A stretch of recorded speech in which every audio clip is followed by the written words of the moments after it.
Burma has been ruled by a military regime since 1988, when the country's generals waged a crackdown against democracy that left thousands dead. In the months and years that followed, the economy plummeted and the rights of the Burmese people were severely curtailed.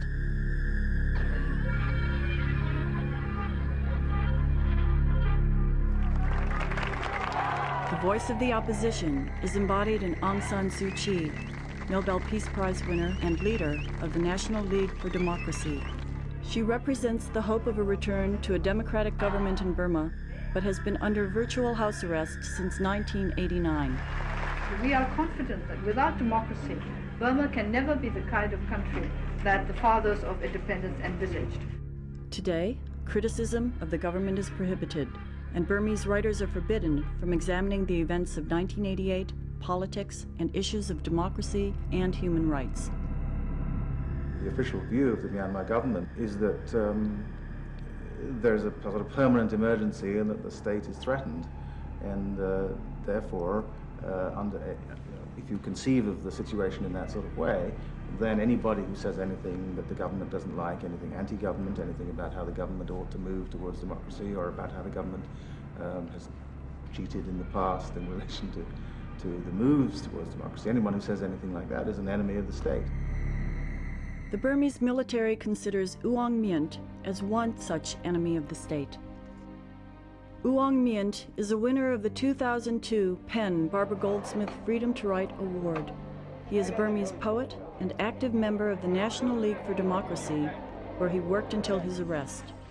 His poetry illuminates the daily lives and the struggle of the Burmese people.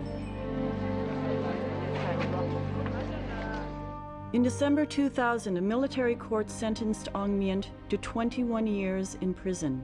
His crime?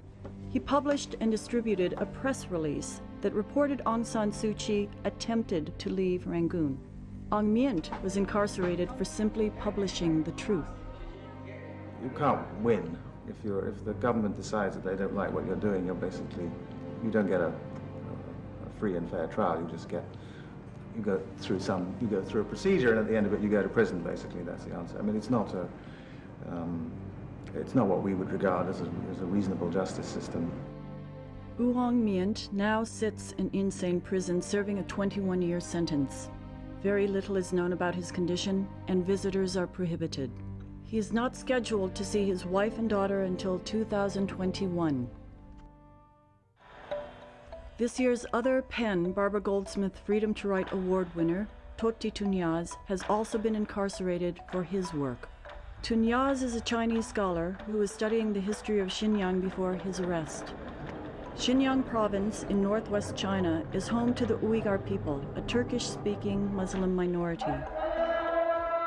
Some 8 million Uyghurs live in Xinjiang.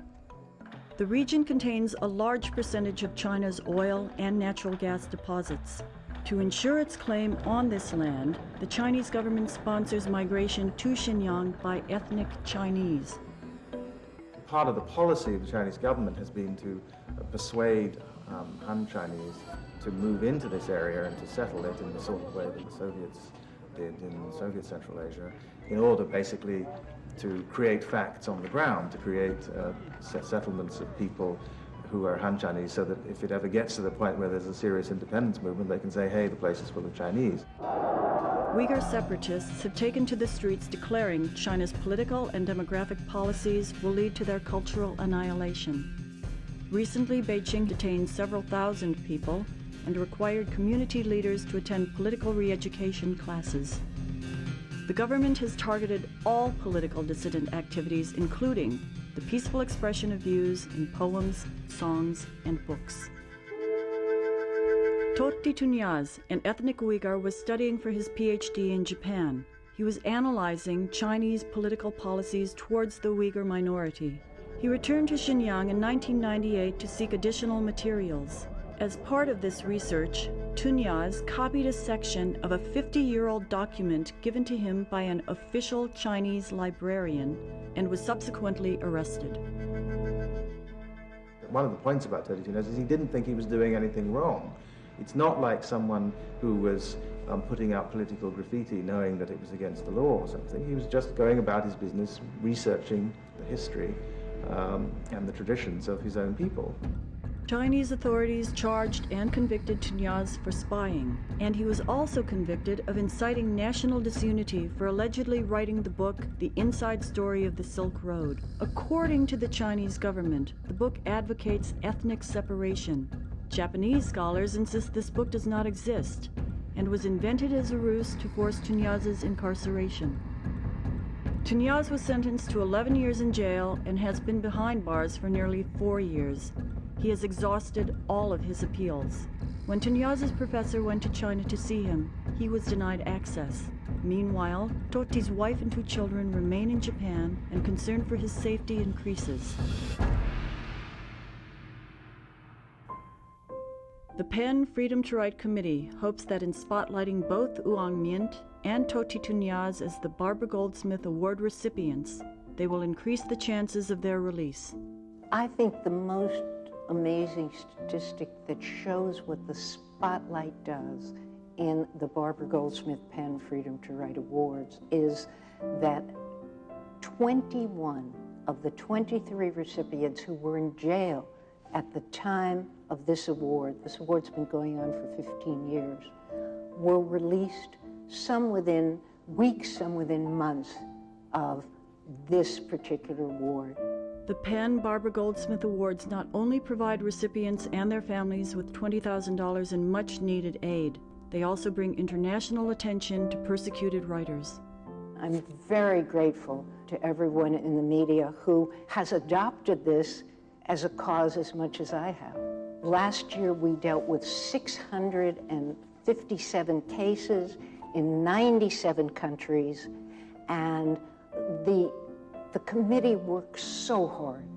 We send missions, we send our writers all over the world, and this has been one of the most rewarding experiences of my life, because we're not dealing with helping people in a minor way.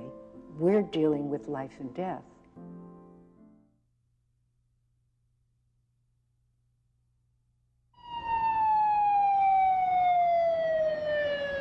In 1997, police found the body of Doris Angleton, a Houston socialite, shot 13 times in her River Oaks home. At the time of her death, Doris and her millionaire husband, Bob Angleton, were in the process of a bitter divorce. Bob was charged with the murder. State prosecutors believed he'd hired his brother, Roger, as the shooter. In a strange turn of events, Roger turned up dead in his jail cell before any trials took place. Roger Angleton's death was ruled a suicide, but he left behind a note taking full responsibility for Doris's death. Based on this evidence, Bob Angleton was acquitted in August of 1998. Shortly thereafter, the federal government indicted Angleton with conspiracy and murder for hire. This time, in an effort to bolster their case, federal prosecutors turned to aspiring true crime writer Vanessa Leggett. Vanessa was researching and writing a book on the Doris Angleton murder. Leggett, a writing instructor and licensed private investigator, spent 4 years interviewing people and keeping detailed notes on the case. She interviewed Angleton's former friends and associates, police officers, FBI agents, and prosecutors, promising them they would remain anonymous.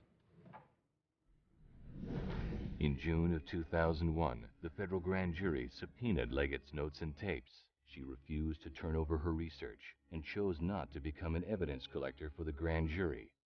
Instead, she chose to guard her sources, defending the necessary privilege of the press. Vanessa went to jail for defying the government's demands. This year, we chose Texas journalist Vanessa Leggett as Newman's own First Amendment Award winner.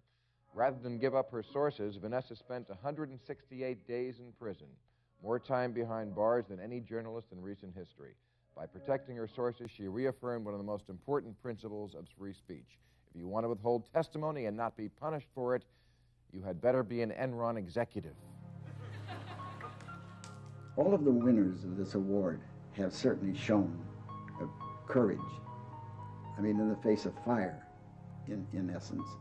But this year's winner Vanessa Leggett has really had an unusual display of courage in protecting her confidential notes. Rather than reveal her sources, Vanessa spent almost 6 months in a federal detention facility. She watched the events of September 11th from behind bars and spent Thanksgiving and Christmas with her fellow inmates while her husband was at home with family. The battle to safeguard freedom of speech has its casualties in this country, too. Vanessa Leggett's incarceration serves to remind us all of the importance and fragility of our First Amendment rights. Newman and I, we certainly applaud Vanessa Leggett and what she's done, and this reward is just a token of our esteem for that kind of accomplishment.